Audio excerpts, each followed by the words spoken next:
Sail! Catch the wind! Sing us a song.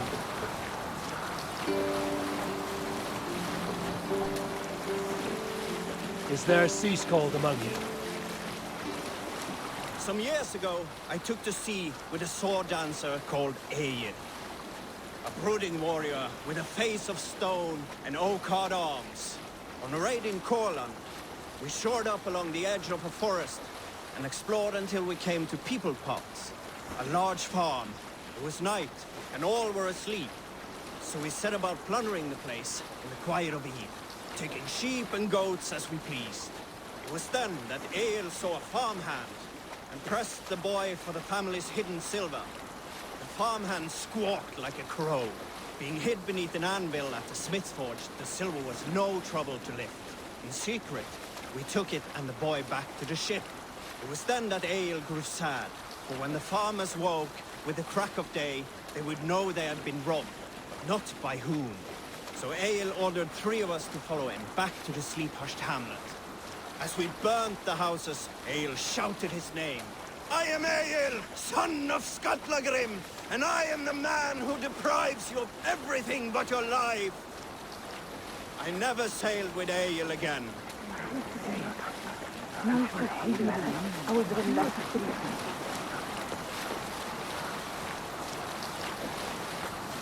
Let's hear a story. You may not know this, but Ragnar Lothbrok once asked me to lead his early assault on England myself. This would have been 8, maybe 10 years back. It's hard to say. The winters blow into one another like a great white fog. But I remember as if it were yesterday. Ragnar appeared at my home unannounced. Naturally, I welcomed him. We can continue later. Some sort of boat there!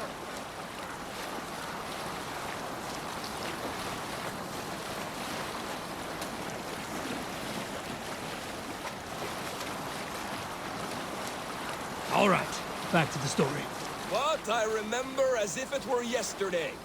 Ragnar appeared at my home unannounced. Naturally, I welcomed him. He had traveled a great distance only to see me. So I poured him ale and fed him bread and listened as he talked. He was feeling anxious about his journey, leading so many men into such a great war. It was a burden he could not handle. It was then, with tears wetting his lids, that he said, Dag, teach me the art of war. Lead us to England and to victory. But I shook my head. Ragnar, I told him, I have 2 weddings I must attend soon. Were it not for these, surely I would help you. Ragnar... Save it for later. Some sort of armed camp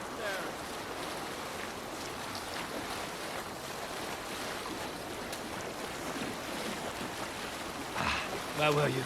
Ragnar bowed. Hold on, good Scot.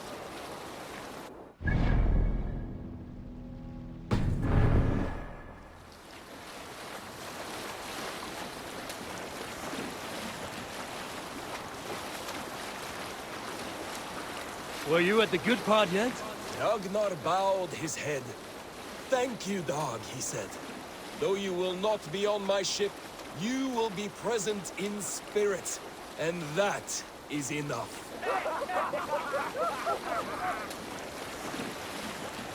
You salt skulls, got a story? There was a woman called Nal, who came by ship to Fornburg and heralded, demanding to meet King Sigvaldi, Styrbjorn's father. Nal was from Gautland.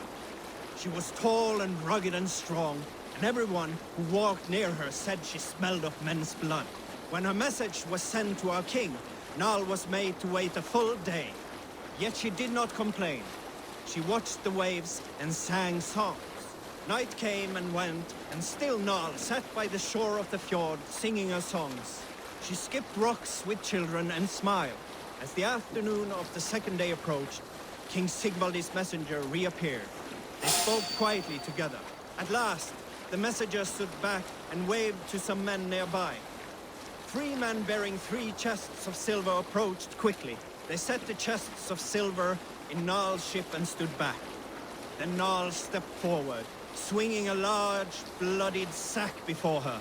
Nal opened the sack, and emptied it on the shore. 7 pairs of hands tumbled to the ground.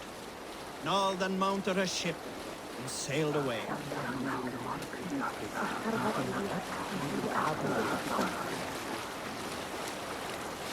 Who will share a tale? Some time ago, I met a wandering skald in search of a jarl or king to serve. He had not composed a verse in years, and was fearful of losing his skill.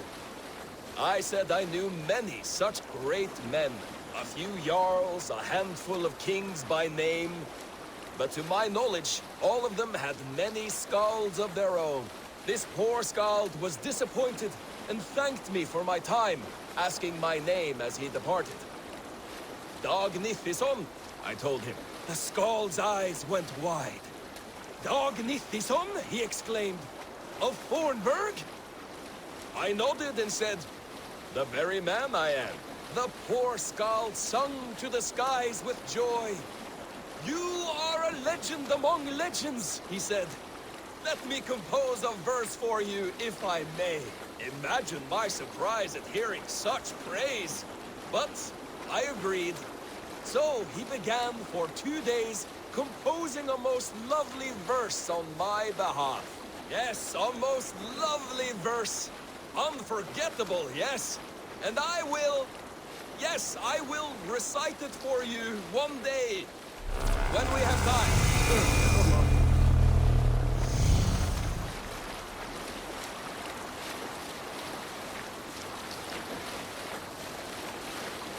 We need an epic tale. In the early days of the feud between Kjotve the Cruel and the Raven clan, there was a mad berserker called Kiar Robo. Kiar had pledged his battle fury to no king or jarl, and would give his oath only once each winter, for reasons nobody could fathom. One year, Kiar's sister Thora was married to Kjotve's brother Alrek, and soon Kiar was often seen in the company of that clan. But soon after, word came to Kiar that Alrek had abused his sister. When he asked Thora about this, she told him, it is true. So Kiar invited Alrek on a hunting expedition. When they were away, Kiar slew Alrek and pulled off one of his arms. Have you ever seen so many ships docked at once? Never, nor has there been a gathering of kings so large as this.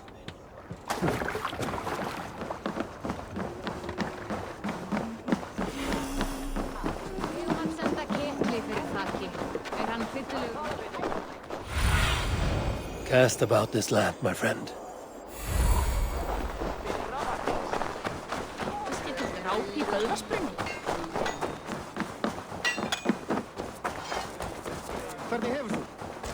Your clan is a foul stench.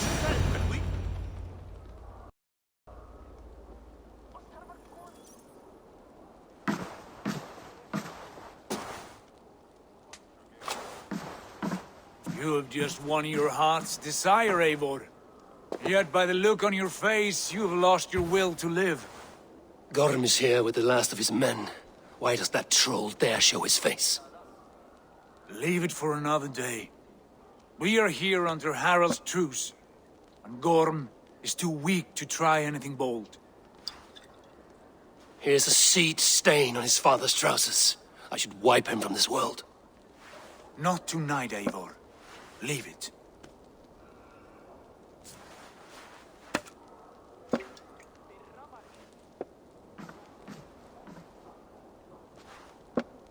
Basim, watch over this one and see that he warms himself with drink. I will find my father and escort him to the Longhouse. As you wish.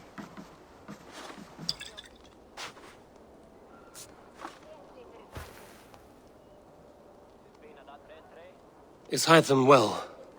He will heal, but never fully recover. It is fortunate that you were able to succeed where he failed. My resolve was strong. When you slew Kjotve, did you see a sigil on him? Silver? The size of my palm, bearing the symbol of an ash tree? Take it. Trade it for what you can. I know where Gorm is camped. If you wish to see him without anyone the wiser, there is a trick I can teach you. Already looking for another princess? All right, I'll bite. What do I do? Use your cloak to obscure your face. Blend into the crowd. Divert attention. Hide in plain sight.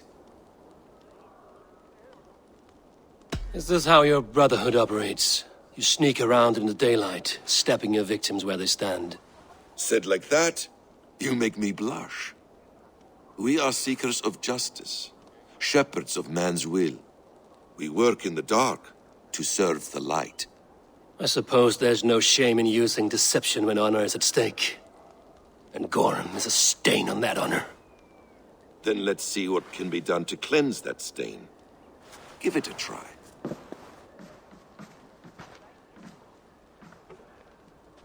A few things you should know before you step into his camp. Walking unseen through hostile territory is an exercise in subtlety.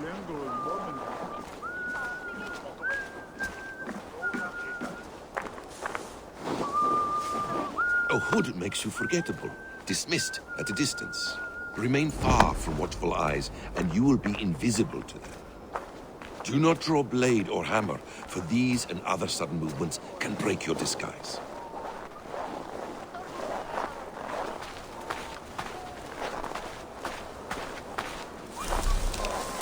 And in case I wasn't clear, you will need to put up your hood for the trick to work.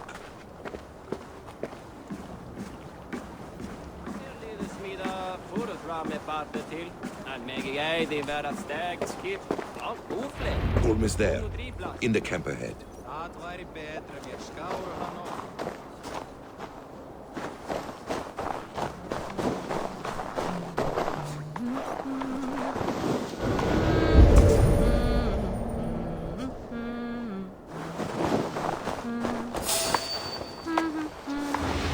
What were you thinking? Drinking mead on an empty stomach? You have to eat something before drinking that much. How does that go? Feed before meat. I have some roasted lamb on the spit. Are you coming?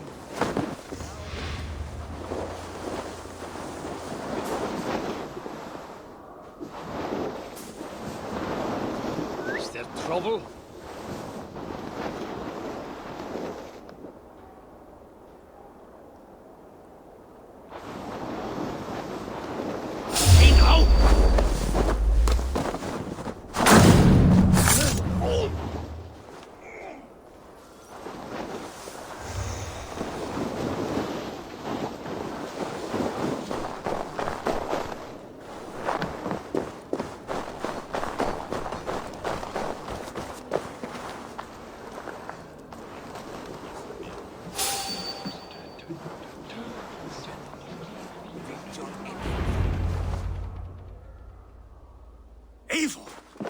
You Arga shit! Take up your weapon and follow me beyond these walls. Let Odin's favor land where it may. You dare not break the king's peace here. So fuck you and your god talk. What say you to that?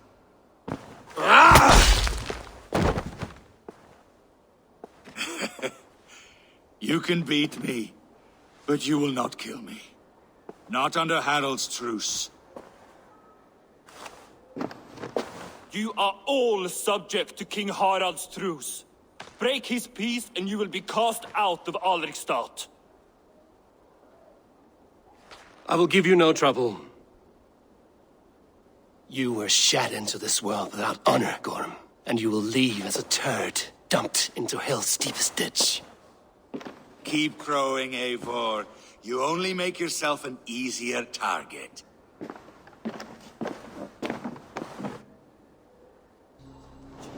The All Thing will have started.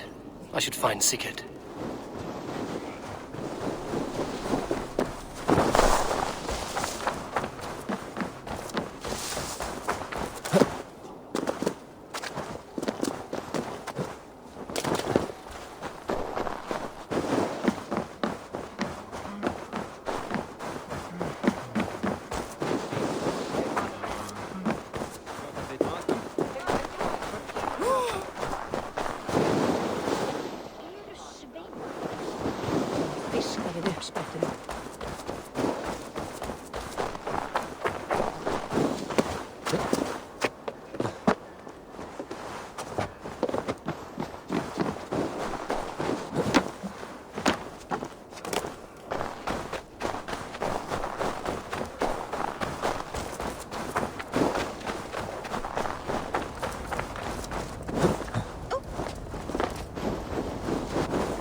Gorm still lives, Eivor.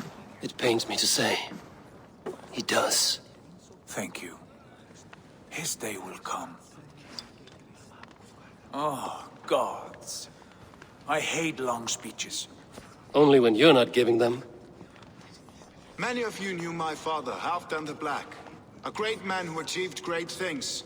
They buried Halfdan's leg near our temple. The crops have never grown taller. They buried his arse near ours, and we get nothing but a muddy river. I dream of something greater. A vast kingdom of warriors in numbers the world has never seen. United under one king, one rule. Too much blood has been spilled fighting one another. Today, we unify. And turn our blades outward to conquer new lands. And who better to lead us to glory than me? I was blooded before the age of 10, and I led the greatest army Norway has ever seen. But they say a wise king seeks honest counsel, so I ask, who among you rejects this new arrangement? I am not your enemy, King Harald, but I will not be your subject. Tomorrow we sail for greener shores, and so my kingdom is yours. This saddens me, noble Hjor. And does your wife agree? Is she not tired of limping ever westward? My husband and I are as one in this, Lord. We do not limp together. We fly. I'm sad to lose a woman of your spirit, Ljuvina. But I hold no grudge. May the fates grant you good luck. My king, I offer you my axe and my oath, ironclad. Gorm Kjotveson, you dare show your face in this hall. Did not King Styrbjorn and his son Sigurd rid our lands of your foulness? The Raven clan dishonored me, great king. They poisoned my father, Kjotve. They made a mockery of his honorable death. Background! You lie! Hold, Eivor. Let it play out. This is a serious charge, Gorm, and a false one at that. My uncle saw your father die. Eivor Wolf-Kissed, you are Kjotve's slayer. This man has slandered your clan. What shall I do with him? You are king of these lands, Harald. The decision must be yours. A modest and honorable answer. Gorm, I name you Worm and call you exiled. Leave these lands by the next full moon, or I will feed you to the crows myself.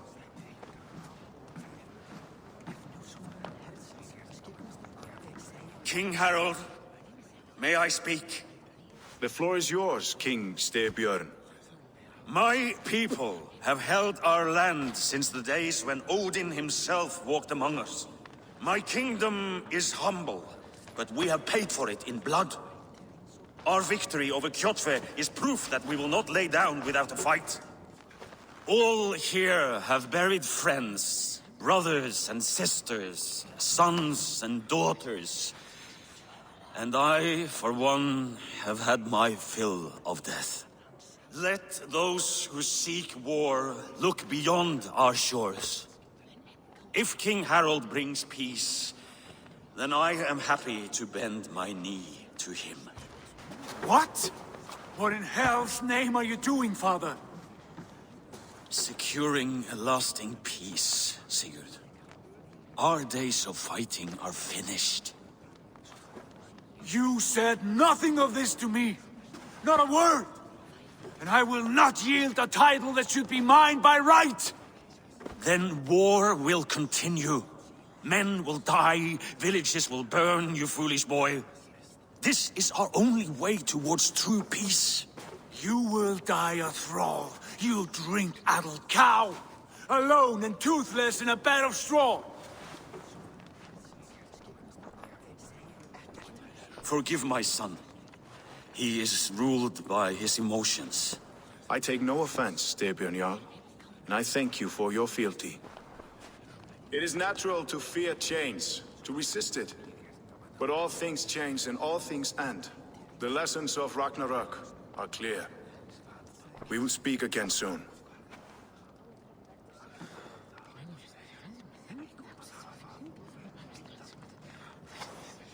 That was an ambush, Lord. Did you know of Styrbjorn's plans? For some days, yes, I did. But it was not at my urging. It was his decision alone. Do you dream of a glorious future, Eivor? A warrior like you would be a boon to my clan. All I know of fate is that its pattern is unknowable. I do not worry beyond that fact. I wish I understood you better. For those I do not understand, I do not trust, and I cannot stomach a lack of trust. You have nothing to fear from me, King Harald. My loyalty lies with my brother Sigurd, and I bear you no ill will. Then know that if you stay in Norway, both you and your brother must serve under me. Take tomorrow to think on this. But let us leave these matters for another time. Tonight we will eat and drink like gods and wake in a kingdom made new.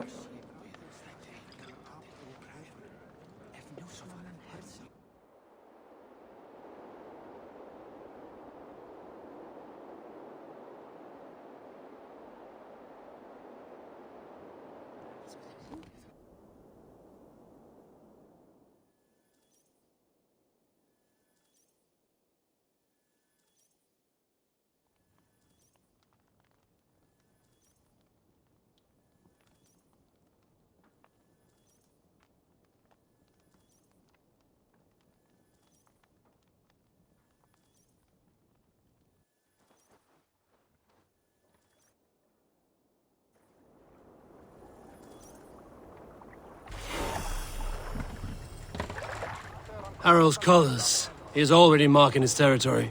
Marking? Gods, he's spraying like a horny pup. Harald may be young, but he's clever. Do not underestimate him. He came of age very quickly.